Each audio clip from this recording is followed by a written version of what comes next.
What's up, YouTube? It's Raining Card Games, and welcome to episode 14 of Sealed Only Samurai. So this is, I guess, technically, we've only been doing this for 2 weeks. Yeah, right, we've been doing this for a while. Anyway, let's go ahead and talk about today's episode. So, for today's episode, we are going into some more Spirit Warrior packs and a Savage Strike Special Edition. Why? Because I want to perfect that Shinai to Mizuho ratio. We have 1 Shinai, 2 would be nice, so that way we can consistently do our infinite loop combo. And then also into Savage Strike, some things in there would be nice, but I'll leave that to the opening so you guys can see what we're looking for.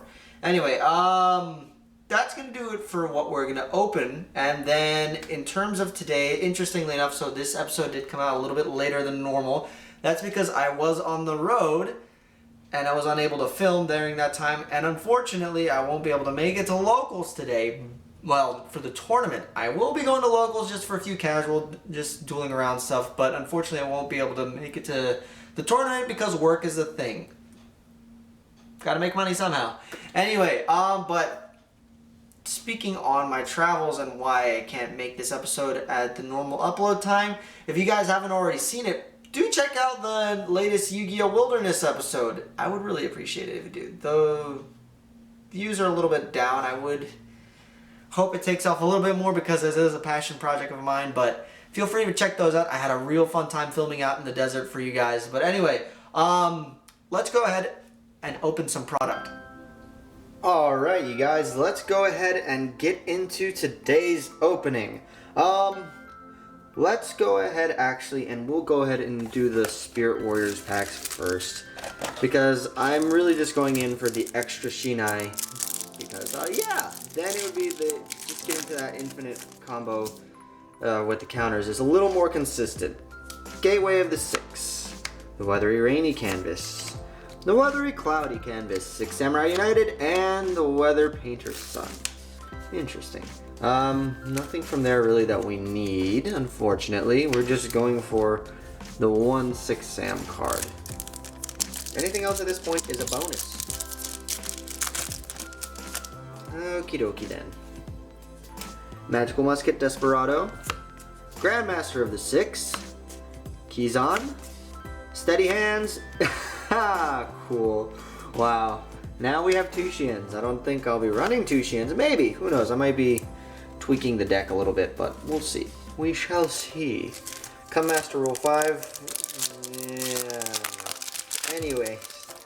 Okie dokie then. Genba. Smoke Signal. Photon Veil. Magical Musket Fiendish Deal, and another Weather Painter's Sun. Interesting.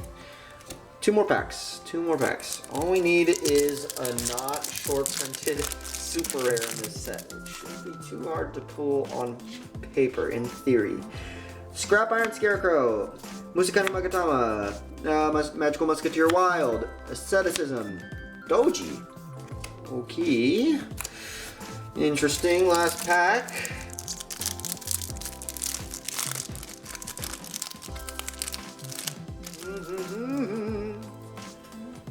Woo! There we go. That's what we needed. Hey! Shadow, Gateway, Cloudy, and Cross Domination. Cool. Shinai is what we needed. And just because Shin is a card I like, we will keep him, shall we not? There. Yeah. But, you guys can stay down here. Let's get into the special edition. Okay, so, Savage Strike Special Edition. Promos, White Rose, and Grid Sweeper. Here, you guys can go there since you're super rares. Interestingly, you know, this special edition has gone up in price because of certain cards in the set, like Borreload and Extravagance. But we are going after a common in this set. If we do, by chance, get a Borreload or an Extravagance, I will also happily take that, but we're not. Update Jammer, Shiranui Swordmaster, Orchestrated Release, Shiranui Squire, Salamangreat Sunlight Wolf, Time Thief Hack, Shiranui Success, Squirt Squid, Time Thief Regulator. Okay. Super rare. Commons.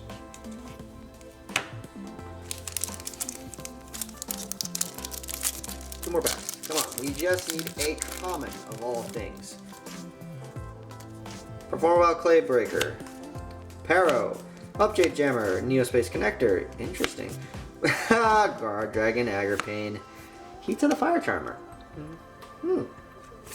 Shiranui Style Success. Orchestrated Nightmare. Psychic Tracker. And yeah. Unfortunate. One more pack. For those of you who don't know what we're looking for, we are looking for Legendary Secret of the Sixth Samurai. Comes as a common in this set. So, kind of hoping we pull them. Cyberse Integrator. Hey, Time Thief Redoer, you are actually a good card for future consideration, potentially. Shiranui Swordmaster. Time Thief Battleship. Elemental Hero Cosmonios. Rocket Synchron. Time Thief Winder. TG Booster Raptor. Squirt Squid. And, unfortunate. No Legendary Secret, which is a little sad considering it's a common. So, but you know what? We got a Time Thief Redoer from that special edition, and more importantly, now we have our ratios all set for the Shinai and Mizuho, and we got an extra Shien if I ever feel like throwing them in. But most importantly, we got one thing that we were looking for. So let's go edit the deck profile. Okay, so looking at the deck as it is now, we have our extenders and Kageki and all these other cards. You've noticed now that we have added our extra Shinai. So to make space for them, we changed a few ratios up. We actually ended up dropping one of the Uniteds just so that we can have an overall nice balanced ratio of 6 Samurai cards to spells. Moving on to the extra deck, you've noticed we've added back a Nightmare Phoenix. And that is because we are now able to remove the Shadow of the Six Samurai Shien just because I no longer need him as an extender thanks to red and blue being in the deck. So overall, I'm pretty happy. And then moving on, finally, we have our extra deck. You've noticed we've now added in our Kaijus.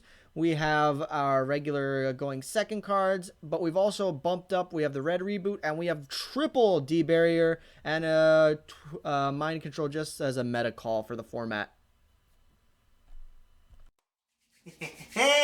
We got two Shinai. The Savage Strike, a little bit disappointing. I don't know. I'm debating on that Time Thief Redo. I may add him in, I may not, but we have two Shinai. That means we can consistently, or relatively consistently, do our infinite combo loop with the Bushido counters. But there are still pieces missing, and we still have a couple more episodes. Well, actually, in this case, one more episode before the regional, but we'll have two more opportunities to open product before going to the Richmond regional. And, yeah, to see basically how far this deck has come and what we can manage to do with it. Because come that regional, that's going to be the season finale, the series finale for Sealed Only Samurai. So, I'm pretty sure with two more pack openings, we can really put the deck where we want it to be. But before we head on over to locals, as always, if you guys would be so kind, like, comment, subscribe, hit that little ding ding ding notification bell, and check out the rest of the channel. I don't only do sealed only, contrary to popular belief. I have a lot of other stuff going on. My Yu-Gi-Oh! Wilderness series. I have the Raid Raptor saga going on with my YouTube Plays Yu-Gi-Oh! Series. And yeah, also feel free to follow me on Instagram. That way you can be up to date on what's going on with what I'm doing with the channel. And also if you're so inclined, I also have a Patreon account. All that stuff is in the link descriptions down below. And okay, I got all that spiel out of the way. Let's go ahead and head on over to locals. Alright, so for these nice friendly casual duels, we're just playtesting with my friend Quentin. Because, I mean, you've seen this playmat on the series long enough to recognize it by now, I'd hope. For the first two matches, he just bricks so badly with Speedroids, because that's what he's playtesting. And I just take those two games like, oh, okay. So game 3, we go in and I start to do my shenanigans, as you can see. And because now that I have an easy access to Gateway and I have my unlimited Bushido counter loops, the deck can really pop off now, and just having that ability to infinitely search is such a powerful tool, and just makes even now Saryuja's draws even more effective because I can thin out the deck even more, and also it's really satisfying for this. Infinite loop, declare 1 trillion on Gateway. So basically, they keep summoning themselves. Yeah. It's dumb broken, and Gateway now has a million, bazillion, jillion counters on it. Yeah. And now you lose. It's just so satisfying to be able to do that on not just Gateway, but any card that can hold infinite. So like this field spell, now your monsters have no chance of beating over me unless you get rid of it, or then Shien's Dojo to special summon. Unfortunately, United can only hold 2, but it's pretty clear that with this ability, I can easily take games if there's no response. Moving on, though, after this, finally started to get into his groove, and then I started to brick for some of these games, which is unfortunate. And, Speedroids can actually build some pretty intimidating stuff. And we're actually... Oh, I forgot to mention this, but we are actually dueling in the Master Rule 5 formats just because it's only a couple weeks away now. So, yeah, and looking down Clearwing Fast Dragon and Crystal Wing Synchro Dragon, those are pretty intimidating, and I don't really have any outs to it in the deck, at least not with a bricky hand. So, unfortunately, he takes this game. But moving on to the next time, he's like, you know what? I'm going to go first. So I start off to see what I can do. But guess what? With no Bushido counter holders in my hand and no way to generically special summon out onto something onto Gateway quite easily, it's kind of a dead end for me, unfortunately, which is not ideal. So really it just, okay, what can I end on? I have enough materials to end on a Boral Sword. Boral Sword on its own right is a difficult monster to get over unless you have like an out of type of monster destruction, or if you have just a monster that can just beat over it, which is, there are a few monsters in the game which can do that. But yeah, unfortunately he's just able to pop it with the Speedroid Synchro boss monster, which, yeah, when he summons it, I'm able to turn it in defense position to stall out. But that boss monster for Speedroids is a crazy card. Being able to nuke the field on summon or effect, it's a card. But then at this point, it's just like, okay, what can I do to stall out with what the cards I have available? I actually use Parallel Panzer's ability to send, when sending the equipped card to the graveyard, to pop a card in the column, but that's really all I can, and at this point, I'm facing down another strong Synchro board, and I do not have many options, so at this point, I try using the Mizuho to tribute the Shinai to pop one of his monsters. That gets negated, and we promptly move on to the next game. And this will be the last game that we have. We just had some fun playtesting. I'm just able to end on a Shien and a Shien, Shien and Shien, Shien and Shien, which is basically you're allowed one spell or trap, and then I have a spell and trap negate, so I can kind of pick and choose what card I want you to activate, which I bounce back and forth between deciding. But ultimately, Speedroids are a card, and he's able to eventually get out some cards and take it. Alright, so we're back. As you guys saw, those were just a bunch of just casual duels, no actual matches and stuff, just going back and forth, playtesting with the deck.